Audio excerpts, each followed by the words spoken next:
നമ്മൾ ഇതിക്ക് മുമ്പ് സംസാരിച്ചപ്പോഴൊക്കെ ഇത്തിരി കട്ടിക്ക് സംസാരിച്ചു. ബൈബിള് വായിക്കുമ്പോൾ ഈ ബൈബിളുമായിട്ട് ഈ വായനക്കാരോട് ബൈബിള് തന്നെ എന്താ പറയണേ എന്നുള്ള ഒരു ചിന്തയാണെന്ന് ഞാൻ നിങ്ങളുമായിട്ട് പങ്കുവയ്ക്കും. അത് പഴയ നിയമത്തിൽ നിന്ന് പങ്കുവയ്ക്കാമെന്ന് വിചാരിക്കുകയാണ്. കാരണം പുതിയ നിയമം നമ്മൾ മിക്കവാറും വായിച്ച് നമുക്ക് ഏറെക്കുറെ ഒരുമാതിരി ധാരണയായി. അതുകൊണ്ട് പഴയ നിയമത്തിലെ ഈ വായനക്കാർക്ക് തരുന്ന ചില സന്ദേശങ്ങൾ എന്താ, അത് പഴയ നിയമത്തിന്റെ ആരംഭത്തിൽ നിന്ന് തുടങ്ങാമെന്ന് വിചാരിക്കുകയാണ്. പുറപ്പാടിന്റെ പുസ്തകത്തിലെ 24-ാമത്തെ അധ്യായത്തിലെ 7-ാമത്തെ വാക്യത്തിൽ നമ്മൾ വായിക്കുന്നുണ്ട്, മോശ ജനങ്ങൾ കേൾക്കെ ഉടമ്പടി ഗ്രന്ഥം വായിച്ചു. ആ വായന കേട്ട് കഴിഞ്ഞപ്പോൾ ജനം പറഞ്ഞു, കർത്താവ് കൽപ്പിച്ചതെല്ലാം ഞങ്ങൾ ചെയ്യും. അങ്ങനെ മോശ തൻ്റെ ദൈവവുമായിട്ടുള്ള ഉടമ്പടിയുടെ ആ ഗ്രന്ഥം വായിച്ചു കഴിഞ്ഞപ്പോഴാണ് ജനത്തിന് തെറ്റ് മനസ്സിലാവുകയും അവര് അതിനനുസരിച്ച് ഈ ദൈവം പറയുന്നതെല്ലാം അനുസരിച്ച് ജീവിക്കുമെന്ന് പ്രതിജ്ഞ ചെയ്യുകയും ചെയ്യുന്നു. അതിനെ തുടർന്ന് ഉടമ്പടി, ദൈവവും ജനവും തമ്മിലുള്ള ഉടമ്പടി പുതുക്കപ്പെടുകയും. സത്യത്തില് ഇന്നത്തെ ഈ കാലഘട്ടത്തില് വിശുദ്ധ കുർബാനയാണ് ദൈവത്തിന്റെ ഉടമ്പടി, സനാതനമായ ഉടമ്പടി.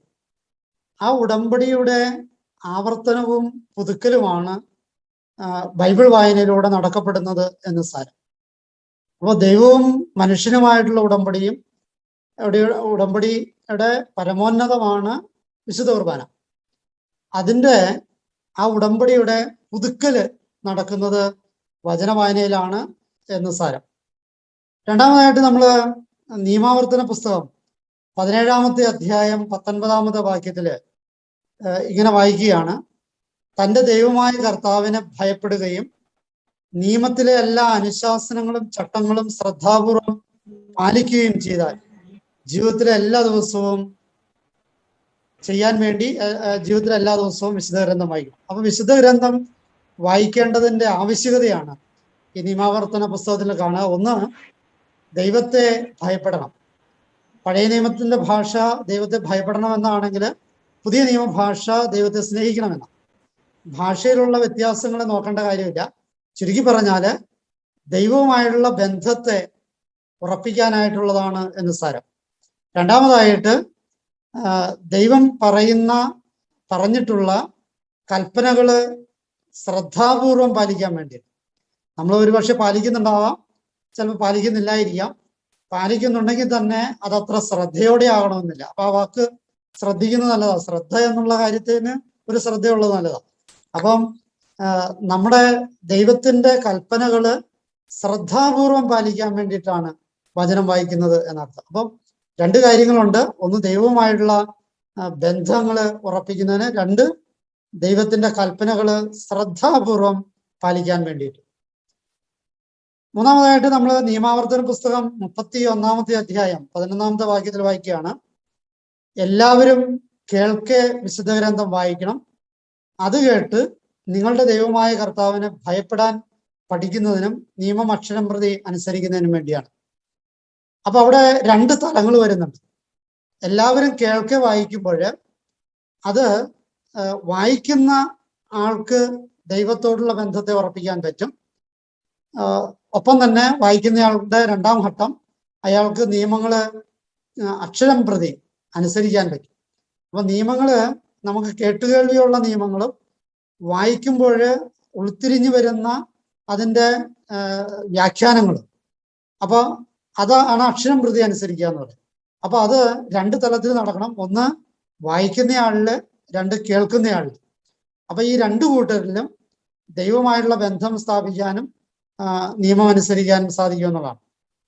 നാലാമത് നമ്മൾ കാണുന്നത് ജോഷയുടെ പുസ്തകത്തില് 8-ാമത്തെ അധ്യായം 34-35 വാക്കുകളിൽ നമ്മളിങ്ങനെ വായിക്കുകയാണ്, കർത്താവിന്റെ ദാസനായ മോശ കൽപ്പിച്ചിരുന്നത് പോലെ അനുഗ്രഹം സ്വീകരിക്കാനായി ജോഷുവ വിശുദ്ധ ഗ്രന്ഥത്തിലെ വാക്കുകളെല്ലാം വായിച്ചു.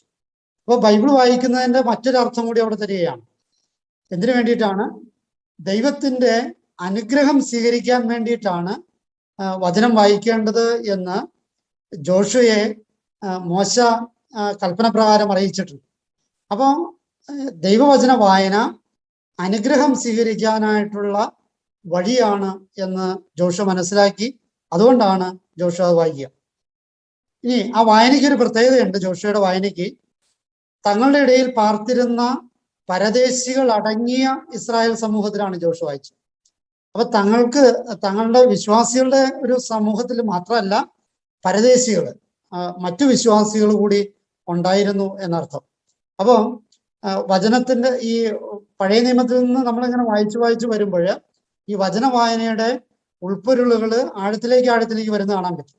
അപ്പൊ ആദ്യം കണ്ടതിനേക്കാൾ കുറച്ചുകൂടി ആഴങ്ങൾ വരികയാണ് വചന വായനയുടെ അർത്ഥം. അതായത് ദൈവാനുഗ്രഹം പ്രാപിക്കാനാണ്. ഒപ്പം അത് നമുക്ക് കേൾക്കാൻ വേണ്ടി മാത്രമല്ല, നമ്മുടെ അതേ വിശ്വാസമുള്ളവർക്ക് വേണ്ടി മാത്രമല്ല, പരദേശികൾക്ക് കൂടി. പരദേശി എന്ന് പറഞ്ഞാൽ പഴയ നിയമത്തില് വിജാതീയ വിശ്വാസമുള്ളവരാണ്. അപ്പൊ നമ്മുടെ ഈ വചന വായനയുടെ നിയോഗത്തില് കത്തോലിക്ക സഭ അല്ലെങ്കിൽ ക്രിസ്ത്യാനികൾ മാത്രമല്ല, അക്രൈസ്തവരും ഉൾപ്പെടണം എന്ന് സാരം. അഞ്ചാമതായിട്ട് നമ്മൾ രാജാക്കന്മാരുടെ 2-ാമത്തെ പുസ്തകത്തില് 22-ാമത്തെ അധ്യായം 8 തുടങ്ങി 20 വരെയുള്ള വാക്കുകളിൽ, അത് ഞാൻ വായിക്കുന്നില്ല, അതിന്റെ സാരാംശം ഇതാണ്. ജോസിയ രാജാവായിരുന്നപ്പോൾ പ്രധാന പുരോഹിതൻ വിശുദ്ധ ഗ്രന്ഥം കർത്താവിന്റെ ഭവനത്തിൽ നിന്നും കണ്ടെത്തുകയാണ്. ജോസിയ വളരെ ചെറുപ്പത്തില് ഭരണം ഏറ്റെടുത്തിയ ആളാണ്. അപ്പൊ അതുകൊണ്ട് അതിൻ്റെതായ ചില ചാബല്യങ്ങളൊക്കെ ഉണ്ടായി. ഈ ചാബല്യങ്ങളുടെ പശ്ചാത്തലത്തിലാണ് പ്രധാന പുരോഹിതൻ ഈ കർത്താവിന്റെ ഭവനത്തില് വിശുദ്ധ ഗ്രന്ഥം കണ്ടെത്തുക. എന്നിട്ട് ഈ പ്രധാന പുരോഹിതൻ കാര്യസ്ഥനെ ഏൽപ്പിക്കുകയാണ്. അപ്പോൾ അത് നമ്മൾ ശ്രദ്ധിക്കേണ്ട ഒരു കാര്യമാണ്. പ്രധാന പുരോഹിതനാണ് വചനം വായിക്കേണ്ടതെങ്കിലും അത് കാര്യസ്ഥനെ ഏൽപ്പിച്ചു വിടുക. ഒരർത്ഥത്തില് ഈ ഒരു എപ്പിക്കൽ ചടങ്ങ്, അതായത് ശുശ്രൂഷ പൗരോഹിത്യത്തിന്റെ ദൗത്യം നമ്മൾ അറിഞ്ഞോ അറിയാതെയോ വചന വായനയിലൂടെ നടക്കുകയാണ് എന്ന് സാരം. അപ്പം ഈ കാര്യസ്ഥനെ ഏൽപ്പിച്ചു എന്ന് നമ്മൾ പറയുമ്പോൾ അതിലൂടെ മനസ്സിലാക്കപ്പെടേണ്ട കാര്യം ഇതാണ്. ഈ കാര്യസ്ഥരുടെ റോള്, സഭയില് പൗരോഹിത്യ റോള് ചെയ്യുന്നവരുടെ കാര്യസ്ഥ റോളാണ് നമ്മൾ ചെയ്യുന്നത് എന്ന് സാരം. ഒപ്പം തന്നെ ആ കാര്യസ്ഥനാണ് എന്നിട്ട് ഈ രാജാവിന്റെ അടുത്ത് പോയി ഈ വചനം വായിക്കുക. അങ്ങനെ വായിച്ചു കേട്ട് കഴിഞ്ഞപ്പോഴാണ് രാജാവിന് ചില കാര്യങ്ങളെ കുറിച്ച് ബോധമുണ്ടാകുന്നതും രാജാവ് ഉൾപ്പെടെ ആ ജനം മുഴുവനും പശ്ചാത്താപത്തിലേക്ക് വരികയും ചെയ്യുക. അതിന്റെ ഫലമായിട്ട് വീണ്ടും ഒരു സ്റ്റെപ്പ് കൂടി നമ്മൾ പഠിക്കണം. അതിന്റെ ഫലമായിട്ട് ഈ രാജാവിന് ഒരു അനുഗ്രഹം കിട്ടുന്നു. ജോസിയ രാജാവിന് കിട്ടുന്ന അനുഗ്രഹം ഇതാണ്. അവന്റെ ചെയ്ത തെറ്റുകളുടെ ശിക്ഷ ഇനി ഉണ്ടാവില്ല. നേരെ മറിച്ച് അനർത്ഥങ്ങൾ കാണാതെ സമാധാനത്തോടെ മരിക്കാൻ പറ്റും. അപ്പൊ വചന വായന കേൾക്കാൻ തയ്യാറാകുമ്പോൾ, നമ്മൾ വായിക്കുന്നതിനെ കുറിച്ചാണ് പറഞ്ഞുകൊണ്ടിരിക്കുന്നത്. അതിന്റെ ഒരു മറുവശം പറയുകയാണ്. ഈ കാര്യസ്ഥൻ വന്ന് പറഞ്ഞു കഴിഞ്ഞപ്പോൾ ഈ വചന വായന കേൾക്കാൻ തയ്യാറായ ഈ രാജാവ് എന്നുള്ളത്, ആ കേൾക്കാൻ തയ്യാറായ രാജാവിന് കിട്ടിയ ഒരു പ്രതിഫലം എന്ന് പറയുന്നത് അവന്റെ തെറ്റുകൾ ക്ഷമിക്കുകയും ഒപ്പം തന്നെ അനർത്ഥങ്ങൾ കാണാതെ സമാധാനത്തോടെ മരിക്കുക. നമ്മൾ വയസ്സാവുമ്പോൾ അല്ലെങ്കിൽ നമ്മൾ മരണം, നമ്മൾ ഭാരതീയ സങ്കല്പം അനുസരിച്ച് ദൈനംദിന മരണം എന്ന് പറയുന്ന ഒരു കാര്യമുണ്ട്. അപ്പൊ അത് നടക്കണമെങ്കിൽ, നരകിച്ച് മരിക്കാതിരിക്കണമെങ്കിൽ ഇങ്ങനെയുള്ള വചനം ശ്രവിക്കാനായിട്ട് കൂടി തയ്യാറാകണമെന്ന് ഈ പഴയ നിയമത്തിലെ ജോസിയ രാജാവിന്റെ അനുഭവം നമ്മുടെ മുമ്പിൽ അനാവരണം ചെയ്യാം. ആറാമതായിട്ട് നെഹമ്യയുടെ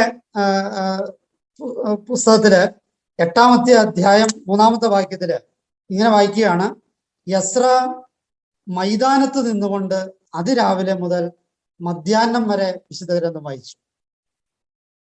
1 മണിക്കൂറല്ല, അതിരാവിലെ തുടങ്ങി മധ്യാഹ്നം വരെ. എവിടെ നിന്നിട്ടാണ്? മുറിയിൽ ഇരുന്നിട്ടല്ല, മൈതാനത്ത് നിന്നിട്ടാണ്. നമ്മൾ വായിക്കണ വളരെ കഷ്ടപ്പെട്ടാണ് എസ്ര ബൈബിൾ വചനം വായിച്ചതെന്നാണ്. രാവിലെ തുടങ്ങി മധ്യാഹ്നം വരെ മൈതാനത്ത് നിന്ന് വിശുദ്ധ ഗ്രന്ഥം വായിച്ചതായിട്ടാണ് നെഹമ്യയുടെ പുസ്തകം 8-ാമത്തെ അധ്യായം 3-ാമത്തെ വാക്യത്തിലാണ്. നെഹമ്യയുടെ പുസ്തകം തന്നെ 8-ാമത്തെ അധ്യായം 18-ാമത്തെ വാക്യത്തില് വീണ്ടും വചനവായന കുറച്ചുകൂടി നീളം കൂടുകയാണ്. ഉത്സവത്തിന്റെ ആദ്യ ദിവസം മുതൽ അവസാന ദിവസം വരെ എന്നും എസ്ര ദൈവത്തിന്റെ ഗ്രന്ഥം വായിച്ചു. അതപ്പോ എത്ര ദിവസമാണെന്ന് ചോദ്യം ഉണ്ടാവും. ആ വാക്ക് തുടർന്ന് വരുന്നുണ്ട്. 7 ദിവസം അവർ തിരുനാൾ ആഘോഷിച്ചു. അപ്പൊ 7 ദിവസം തിരുനാൾ ആഘോഷിച്ചെങ്കിൽ 7 ദിവസവും ഇടമുറിയാതെ എസ്ര ഗ്രന്ഥം വായിച്ചു എന്നാണ് നെഹമ്യയുടെ പുസ്തകത്തിൽ നമുക്ക് വായിക്കാൻ പറ്റും. എട്ടാമതായിട്ട് നമ്മൾ നെഹമ്യയുടെ പുസ്തകം 9-ാമത്തെ അധ്യായം 3-ാമത്തെ വാക്യത്തില് നമ്മൾ കാണുന്ന ഒരു കാര്യം ഇതാണ്. ദിവസത്തിന്റെ കാൽഭാഗം തങ്ങളുടെ ദൈവമായ കർത്താവിന്റെ ഗ്രന്ഥം എഴുന്നേറ്റ് നിന്ന് വായിക്കാനും കാൽഭാഗം തങ്ങളുടെ പാപങ്ങൾ ഏറ്റുപറഞ്ഞ് അവിടുത്തെ ആരാധിക്കാനും അവർ ചെലവഴിച്ചു. അപ്പൊ ആഘോഷത്തിന്റെ ആത്മീയ ആഘോഷത്തിന്റെ ഒരു പ്രധാനപ്പെട്ട ഭാഗമായിട്ടാണ് നെഹമ്യയുടെ പുസ്തകത്തിൽ ഇത് അവതരിപ്പിക്കുക. ഒരു ദിവസത്തിന്റെ കാൽഭാഗം വചന വായനയ്ക്കും കാൽഭാഗം പാപങ്ങൾ ഏറ്റുപറച്ചിലും ആരാധനയും. തിരുനാൾ ഒരു ഉത്സവത്തിന്റെ അല്ലെങ്കിൽ ആഘോഷത്തിന്റെ ശൈലി എന്തായിരിക്കണം എന്ന് വളരെ വ്യക്തമായിട്ട് പറയുകയാണ്. ഒരു ദിവസത്തിന്റെ കാലം എന്ന് പറയുമ്പോൾ സ്വാഭാവികമായിട്ട് 3 മണിക്കൂർ വരികയാണ്. അല്ല, 3 മണിക്കൂർ വരികയാണ്. 3 6 മണിക്കൂർ വരും. 6 മണിക്കൂർ ഒരു വരിക. അപ്പൊ ഒരു വായന 6 മണിക്കൂർ വായിച്ചു, 6 മണിക്കൂർ ആരാധനയും ഇത് നടത്തി, അങ്ങനെ 12 മണിക്കൂർ കഴിഞ്ഞ് കാണണം. ഏതായാലും അത് വളരെ നമ്മുടെ കണ്ണു തുറപ്പിക്കേണ്ട ചിന്തയാണ്. എസ്തേറിന്റെ പുസ്തകം 6-ാമത്തെ അധ്യായം 1-ാമത്തെ വാക്യം, അത് നമ്മുടെ ഇന്നത്തെ ആധുനിക കാലത്തിന്റെ ഒരു പ്രത്യേകത കൂടി മനസ്സിലാക്കേണ്ടതാണ്. രാജാവിന് രാത്രി ഉറങ്ങാൻ പറ്റിയില്ല. രാജാവിന് ഉറങ്ങാൻ പറ്റാതായി കഴിഞ്ഞപ്പോൾ രാജാവ് എടുത്ത നയം ഇതാണ്: വിശുദ്ധ ഗ്രന്ഥം വായിക്കുക എന്നുള്ളത്. തമാശയ്ക്ക് പറയാറുണ്ട്, അച്ഛന്മാരോടും സിസ്റ്റേഴ്സിനോടും ഒക്കെ ഈ ഉറക്കം വന്നില്ല എന്ന് പറയുമ്പോൾ പ്രായമായ ഒരു സ്ത്രീയുള്ള പരാതിയാണ് ഉറക്കം വരുന്നില്ല എന്ന്. അപ്പോൾ സാധാരണ ഗതിയിൽ അച്ഛന്മാരും കന്യാസ്ത്രീകളും പറയുന്നൊരു മറുപടി ഉണ്ട്: സ്വന്തയിൽ പ്രാർത്ഥിക്കുക, ഉറക്കം ഉണ്ടാവും. കാരണം അത് അനുഭവത്തിൽ നിന്ന് പറയണം. പ്രാർത്ഥനയിലും ഉറക്കം വരുമ്പോൾ നമുക്ക് അത്ര ഇൻട്രസ്റ്റ് ഉള്ളവരാ. ഏതായാലും ഉറക്കം വരാതിരിക്കുമ്പോൾ ചെയ്യേണ്ട, ഉറക്കമില്ലാത്തപ്പോൾ ചെയ്യേണ്ട ഒരു പ്രധാനപ്പെട്ട കാര്യമാണ്, ഉറക്കമില്ലാത്തവരൊക്കെ ചെയ്യേണ്ട കാര്യമാണ് വചന വായന എന്ന് എസ്തേറിന്റെ പുസ്തകം നമ്മുടെ മുമ്പിൽ അവതരിപ്പിക്കുകയാണ്. 10-ാമതായിട്ട് നമ്മൾ മക്കമായരുടെ 2-ാം പുസ്തകത്തില് 8-ാമത്തെ അധ്യായം 22 തുടങ്ങി 27 വരെയുള്ള വാക്യങ്ങൾ അദ്ദേഹം വായിക്കുന്നില്ല. അതിന്റെ ചുരുക്കം ഇതാണ്: യുദ്ധം നടന്നുകൊണ്ടിരിക്കുക. നിക്കാനോറിനോടാണ് യുദ്ധം നടക്കുക. യൂദാസാണ് അന്ന് ഇസ്രായേൽ ജനത്തെ നയിച്ചുകൊണ്ടിരിക്കുക. യൂദാസ് ഈ നിക്കാനോറിനോട് യുദ്ധം ചെയ്ത് വിജയിക്കാൻ സാധ്യമല്ലെന്ന് കണ്ടു കഴിഞ്ഞപ്പോ ഏതാണ്ട് 36,000-ഓളം സൈനികരുണ്ട് ഈ നിക്കാനോറിന്. അതേസമയം യൂദാസിനാകെ ഉള്ളത് 6,000 സൈനികർ മാത്രം. അപ്പോ അതിനെ യൂദാസ് എന്ത് ചെയ്തു എന്ന് വെച്ചാല് ഈ സൈനികരെ 4 ഗ്രൂപ്പായിട്ട് തിരിച്ചു. 1500 വീതമുള്ള 4 ഗ്രൂപ്പായിട്ട് തിരിച്ചു. എന്തായാലും തോൽവി ഉറപ്പാണ്. ഈ തോൽവിയിൽ വിജയം വരിക്കാനായിട്ട് യൂദാസ് എടുത്തൊരു നയം എന്താന്ന് വെച്ചാല് യുദ്ധം നടക്കുന്ന സമയത്ത് വിശുദ്ധ ഗ്രന്ഥം വായിക്കാനായിട്ട് എലയാസറിനെ ചുമതലപ്പെടുത്തുക. അപ്പൊ അങ്ങനെ എലയാസർ ബൈബിള് വായന നടത്തുന്ന സമയത്ത് ഇവര് യുദ്ധം ചെയ്യുന്നു, മറ്റുള്ളവര് സൈനികർ യുദ്ധം ചെയ്യുന്നു. ആ യുദ്ധത്തില് ഈ 1500 പേര് നേരിടുന്നത് 9,000 പേരെയാണ്. അപ്പോൾ ആ 1500 ഒരു ഗ്രൂപ്പ്, അങ്ങനെ 4 ഗ്രൂപ്പ്. അപ്പോൾ ഒരു ഗ്രൂപ്പ് 1500 പേര്, ഇവര് 9,000 പേരെ നേരിട്ട് പരാജയപ്പെടുത്തി അവരെ വധിക്കുകയും പലായനം ചെയ്യിപ്പിക്കുകയൊക്കെ ചെയ്യുന്നുണ്ട്. അതിന്റെ ശക്തി എന്ന് പറയുന്നത് ഈ വചന വായനയുടെ ശക്തിയാണ്. ഒരു പക്ഷേ നമ്മള് ഈ കാലഘട്ടത്തിന്റെ ഈ പവർ റൂം എന്ന് പറയുന്നത് ഇപ്പൊ നമുക്കറിയാം, ഈ കറണ്ട് പോയി കഴിഞ്ഞാൽ അതിന് ബാറ്ററിയിൽ നിന്ന് നമ്മൾ ഇൻവെർട്ടർ നമ്മൾ വർക്ക് ചെയ്യും. അതാണ് ഈ പവർ ശേഖരിച്ചു വെച്ചിട്ടുള്ള ബാറ്ററിയിലാണ്. അപ്പൊ എന്നതുപോലെ ഈ ലോകത്തിന്റെ പവർ കേന്ദ്രീകരിച്ചിരിക്കുന്നത്, ഈ ലോകത്തിലെ ഭൗതിക വ്യാപാരങ്ങളുടെ പോലും പവർ കേന്ദ്രീകരിച്ചിരിക്കുന്നത് ഈ വചന വായനയിലാണ് എന്ന് ഈ മഖബായരുടെ 2-ാം പുസ്തകം 8-ാമത്തെ അധ്യായത്തിലെ 22 തുടങ്ങി 27 വരെയുള്ള വാക്യങ്ങൾ പറയണം. അതുകൊണ്ടാണ് നമ്മുടെ ഈ ആശ്രമങ്ങള് ഇങ്ങനെ ഒരു ഈ ഊർജത്തിന്റെ ഉറവിടങ്ങള് പവർ റൂമുകളാകണം എന്ന് ആധ്യാത്മിക പിതാക്കന്മാർ പറയാം. അവിടെ നിന്ന് കൊണ്ടുവന്ന പവറിൽ നിന്നാണ് ജനറേറ്ററിൽ നിന്ന്, ഇപ്പൊ നമുക്കറിയാം ജനറേറ്ററിൽ നിന്നാണ് കറണ്ട് ഉണ്ടാക്കുക. ഈ ജനറേറ്റർ വർക്ക് ചെയ്യപ്പെടുന്നത് ആശ്രമങ്ങളിലാണ്. ഒരു പക്ഷെ നമ്മൾ ഈ ബൈബിൾ വായനയിലൂടെ ഈ ലോകത്തിന് ആവശ്യമായ പവർ ഉൽപ്പാദിപ്പിച്ചുകൊണ്ടിരിക്കുകയാണ് എന്ന് സാരം. അതാണ് ഈ എലയാസറിനെ ഈ വചന വായന ഏൽപ്പിച്ചിട്ട് ബാക്കിയുള്ള ഒരു യുദ്ധം ചെയ്യാൻ പോയപ്പോൾ 1500 പേര് 9000 പേരെ കീഴടക്കാനായിട്ട് പറ്റിയത്. സമയം നീണ്ടുപോയതുകൊണ്ട് ഞാൻ ചുരുക്കുകയാണ്. ജെറമിയായുടെ പുസ്തകം 36-ാമത്തെ അധ്യായം 8-ാമത്തെ വാക്യത്തില് അവിടെ ഇന്നത്തെ കാലഘട്ടത്തിന് പറ്റിയൊരു സന്ദേശമുണ്ട്. ജെറമിയായ്ക്ക് എന്തോ പ്രത്യേക കാരണങ്ങളുണ്ട്. കാരണം എന്താണെന്ന് അറിയില്ല. ആ കാരണം കൊണ്ട് ദേവാലയത്തിൽ പോകാൻ പറ്റുന്നില്ല. പക്ഷെ ജെറമിയാണ് ദേവാലയത്തില് വചനം വായിക്കേണ്ടത്. ജെറമിയായ്ക്ക് പറ്റുന്നില്ല. അങ്ങനെ വന്നു കഴിഞ്ഞപ്പോൾ ബാറൂക്കിനെ വിശുദ്ധ ഗ്രന്ഥം വായിക്കാനായിട്ട് ചുമതലപ്പെടുത്തുക.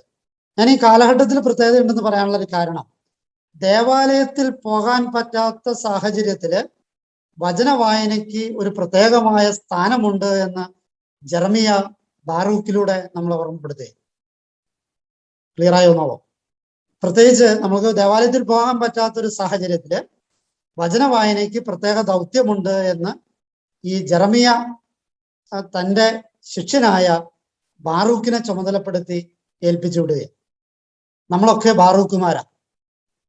വൈദികർക്ക് ചില നിയന്ത്രണങ്ങൾ ഉള്ളതുകൊണ്ട് അവരുടെ പൗരോഹിത്യ ശുശ്രൂഷ കൃത്യമായി ചെയ്യാൻ പറ്റാത്തപ്പോൾ വചന വായനയിലൂടെ ബാറൂക്കുമാരായി നമ്മൾ മാറേണ്ടതുണ്ട് എന്ന് സാരം.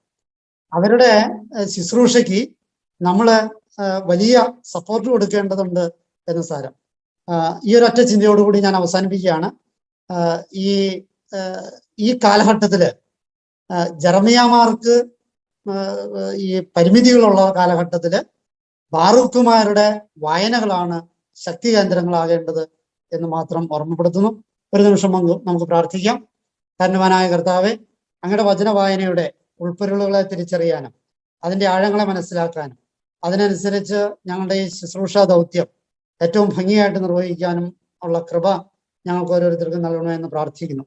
നമ്മുടെ കർത്താവ് യേശു മിശിഹായുടെ കൃപയും പിതാവായ ദൈവത്തിന്റെ സ്നേഹവും പരിശുദ്ധാത്മാവിന്റെ സഹവാസവും ഈ ശുശ്രൂഷയിൽ ഏർപ്പെട്ടിരിക്കുന്ന എല്ലാവരിലും, ഈ ശുശ്രൂഷയെ സഹായിക്കുന്ന പ്രോത്സാഹിപ്പിക്കുന്ന എല്ലാവരിലും ഉണ്ടായിരിക്കട്ടെ, ഇപ്പോഴും എപ്പോഴും എന്നേക്കും.